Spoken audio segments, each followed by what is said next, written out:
Telugu film వీక్షకులందరికీ స్వాగతం. సోమవారం నుండి శనివారం వరకు జీ తెలుగులో సాయంత్రం 6 గంటలకు ప్రసారమవుతున్న సీరియల్ స్వర్ణ ప్యాలెస్. చందన ప్రతాప్ ముఖ్య తారాగణంగా ఈ సీరియల్ను రూపొందించారు. బెంగాలీలోని జమునా దాకి సీరియల్ను స్వర్ణ ప్యాలెస్గా రీమేక్ చేసి జీ తెలుగులో ప్రసారం చేస్తున్నారు. వరుదిని పరిణయం సీరియల్ తర్వాత జీ తెలుగులో చందన నటించిన సరికొత్త ధారావాహిక ఇది. ఈ సీరియల్ జూలై 26వ తేదీన ప్రారంభమైంది.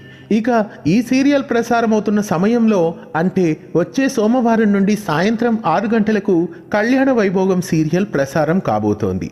ఈ శనివారంతో స్వర్ణ ప్యాలెస్ సీరియల్ను క్లోజ్ చేయబోతున్నారు. అనివార్య కారణాల వలన ఈ సీరియల్ 72 ఎపిసోడ్లతోనే ఆపివేస్తున్నట్లు తెలుస్తోంది. ఇక స్వర్ణ ప్యాలెస్ సీరియల్ అభిమానులందరికీ ఇది ఒక సాడ్ న్యూస్ అని చెప్పాలి. ఈ శనివారంతో స్వర్ణ ప్యాలెస్ సీరియల్ క్లోజ్ కాబోతోంది. ఈ సీరియల్ ప్రసారమైన కొద్ది రోజులకే ఈ సీరియల్ను నిలిపివేయబోతున్నారు. గతంలో కూడా పలు సీరియల్స్ కొన్ని ఎపిసోడ్స్తోనే నిలిపివేయడం జరిగింది. ప్రస్తుతం స్వర్ణ ప్యాలెస్ సీరియల్ కూడా అలాగే కొద్ది రోజులకే ముగింపు కాబోతోంది. ఈ సీరియల్ అన్ఎక్స్పెక్టెడ్ క్లోజింగ్ పట్ల మీ అభిప్రాయాన్ని కామెంట్స్ రూపంలో మాకు తెలియజేయండి.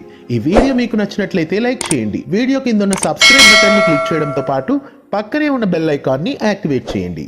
ధన్యవాదాలు.